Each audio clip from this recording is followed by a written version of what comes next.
did not make a wise investment. He committed financial suicide, and everyone listening to Jesus that day would have gasped, not nodded. That is the line the modern retelling erases. We have softened this parable into a bedtime story about a nice man who found a nice thing and gave up some stuff to get it.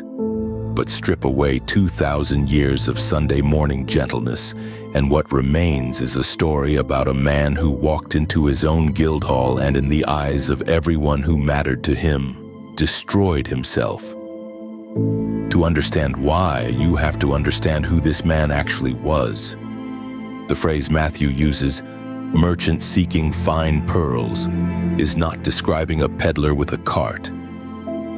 The Greek word is emporos, and in the economic world of the first century, an emporos was something closer to what we might now call an international trader, a man with capital, with credit, with a network of relationships stretching across sea lanes that took months, sometimes years, to complete a single transaction. Pearls in this era did not come from a shop around the corner. They came from the pearl beds of the Persian Gulf near what is now Bahrain, where divers descended without equipment into warm, shallow waters and surfaced with oysters by the thousands, most of which held nothing at all. They came from the Red Sea coast, funneled through ports like Berenice and Myos Hormos, carried by camel caravan to the Nile and then by ship to Alexandria. Some came from even farther, from the coasts of India, moving west along monsoon trade routes that Roman geographers like Pliny the Elder described with a mixture of fascination and moral suspicion, because pearls, more than almost any other luxury good, represented wealth that served no purpose except to be seen. Rome, in fact, never fully made peace with the pearl. Pliny records the outrage of senators who watched fortunes disappear into a single ornament worn once and never displayed again except at another banquet designed to provoke exactly this kind of envy. There were attempts at sumptuary law, formal efforts by the state to restrain how much a citizen could spend on adornment, because the pearl trade was seen correctly as a drain of Roman coin flowing eastward toward India and Arabia with nothing of comparable value flowing back. And there is the story, whether embellishment or fact hardly matters, of Cleopatra dissolving a pearl in vinegar at a banquet simply to prove that she could destroy in a single gesture what would have fed a Roman legion for a season. That is the moral atmosphere pearls carried with them into the first century. They were not merely valuable, they were controversial, the physical evidence of a system in which display and value had become nearly indistinguishable. And any man who built his fortune trading them was, whether he intended it or not, participating in an economy of pure appearance. An economy his listeners would have regarded with the same uneasy fascination. A merchant who dealt specifically in fine pearls, not grain, not oil, not common cloth, but pearls, operated at the summit of ancient commerce. This was not a man selling on the roadside. This was a man who had spent years, likely decades, building the two things that mattered more than gold in that economy: credit and reputation. In a world without banks in the modern sense, without insurance, without any legal safety net if a shipment was lost at sea or a partner defaulted on a debt, a merchant's entire operation rested on relationships, a web of family alliances, guild memberships, and personal word-of-honor agreements that had often been built across 2 or 3 generations before he ever inherited them. His father's reputation was his collateral. His own reputation would become his son's inheritance. Wealth in this world was not a number in an account. It was diversified. Pearls, yes, but also shares in cargo ships, promissory notes from other merchants' land, inventory spread across multiple ports so that no single storm, no single betrayal could end him. Membership in a collegium, the trade association that regulated who could deal in luxury goods, who could be trusted on a wharf in a foreign port, whose name on a letter of introduction meant something, was not a formality. It was closer to citizenship within a second invisible nation that spanned the Mediterranean and reached east toward the Gulf. A letter bearing his seal could move goods and credit across 1,000 miles without a single coin changing hands, because the men who received it trusted the network more than they trusted any individual transaction. That trust was the actual product he had spent his life manufacturing. The pearls were simply how it was measured. This is the man Jesus places at the center of the story. Not a poor man looking for a lucky break, a wealthy, respected, deeply embedded man, the kind of man whose decisions were watched by an entire commercial community, because what he did with his fortune reflected on all of them. Now watch what he does. The search itself would have taken years. This was not a man who stumbled onto value by accident. He sought it deliberately, the way the Greek verb zetio implies. An active, ongoing, professional hunt. He would have handled hundreds of pearls in his lifetime, evaluated them against the same 3 criteria ancient gem traders used and that gemologists still use today. Luster, the way light seems to rise from beneath the surface rather than simply bounce off it. Shape, with perfect spheres commanding prices that could exceed even gold by weight according to Pliny's own account. And size measured against a scale that, in Roman terms, could turn a single pearl into a fortune large enough to purchase an estate. He would have rejected pearls that other men would have called fine. He would have developed over years the eye of a man who has seen enough mediocrity to recognize the real thing the instant it appears. And then, one day in some port he may have visited 100 times before, Tyre perhaps, or Alexandria, or a trading floor in Antioch where Gulf pearls changed hands between brokers who spoke 4 languages between them. He sees it. The text says he found 1 pearl of great value. It does not say what happened in the space between seeing it and buying it. That silence is where the real story lives, because this was not an instant euphoric grab, this was a crisis. Picture the calculation running behind his eyes in that moment, because it would have been immediate and merciless. This single pearl, priced we can reasonably infer from the period's economic records at a level that could represent the accumulated wealth of an entire prosperous household, would cost him everything. Not metaphorically, literally everything. His other pearls, the respectable inventory built over years, would have to be sold at whatever price the market would bear, likely below their worth because a merchant liquidating suddenly signals weakness. And weakness in that world invited predatory offers from rivals who would smell opportunity in his desperation. His shares in cargo vessels, sold. His land, if he held any, sold, and likely to men who would ask why, and spread the answer through the trading houses before the ink dried.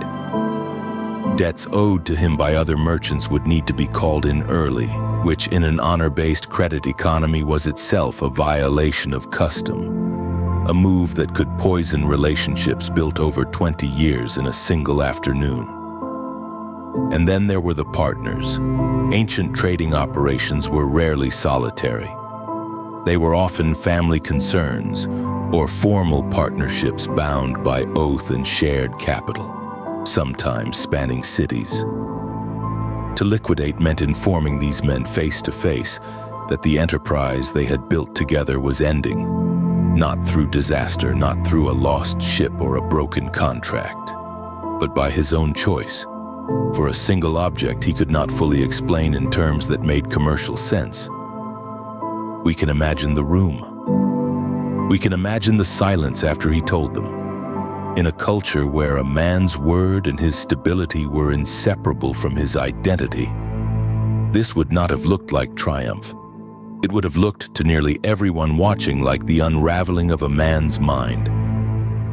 Consider, too, what would happen to the men left behind after such a meeting. A partnership dissolved this way did not simply end quietly. Word traveled the trade routes faster than the ships themselves carried in the letters that moved between agents in every port. By the time our merchant's own vessel might have reached its next destination, brokers there could already have heard that he had liquidated everything for a single unverified stone. Every future dealing he attempted, if he ever attempted one again, would carry that story ahead of him like a shadow. This is worth sitting with because it clarifies something the gentle retelling never mentions. His decision did not only cost him his present wealth, it rewrote how an entire trading world would remember him permanently, regardless of what the pearl turned out to be worth. It is worth pausing here to notice how differently this parable behaves compared to its twin. The treasure hidden in a field, told in the very same breath by the very same teacher. A man plowing someone else's land stumbles on buried treasure. He does not go looking for it. He is not an expert. He simply strikes it with his blade and, in the same holy joy, sells everything he owns to buy the field and claim what luck has handed him. That story is almost comfortable by comparison because it describes something all of us secretly hope for. An accident that changes everything, unearned and sudden. But the pearl merchant is granted no such excuse. He is not a plowman who got lucky. He is the single most qualified person in the ancient world to recognize exactly what he was looking at, and he still had to calculate the entire cost before he could pay it.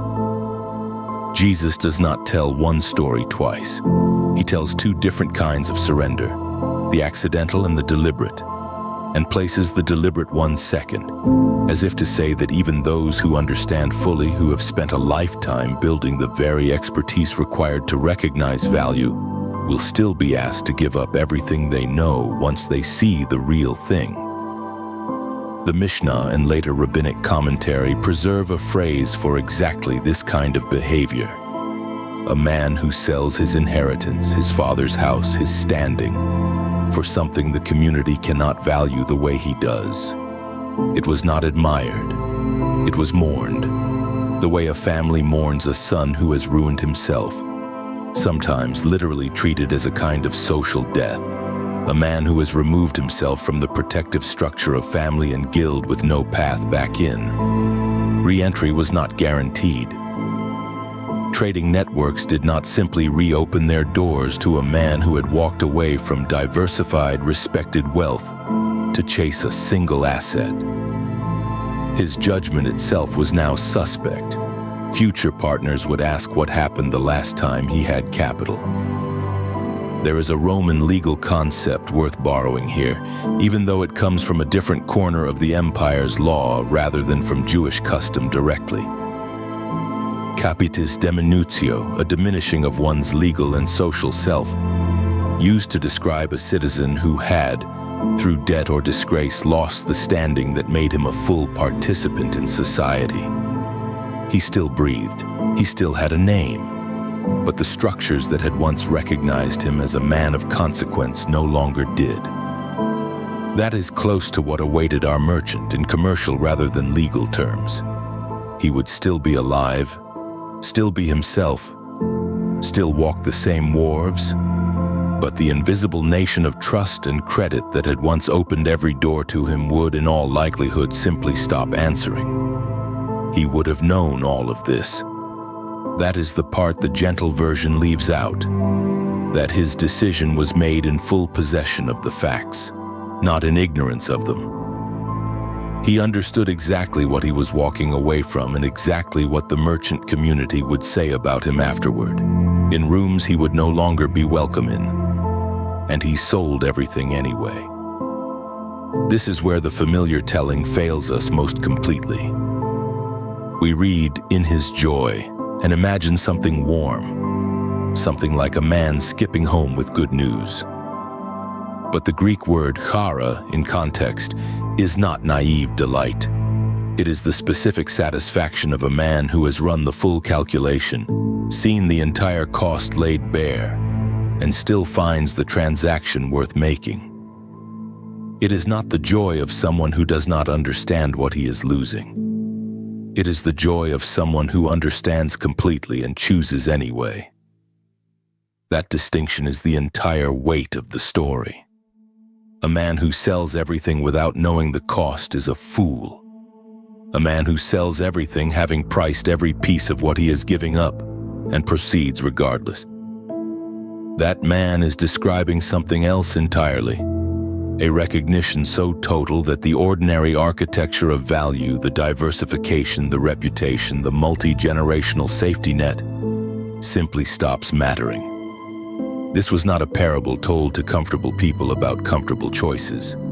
It was told to an audience, merchants, tax collectors, farmers who understood debt, fishermen who understood risk, who knew precisely what commercial ruin looked like, because many of them lived one bad season away from it. Galilean fishermen operated under lease arrangements and tax burdens that could strip a family of everything after a single poor catch season.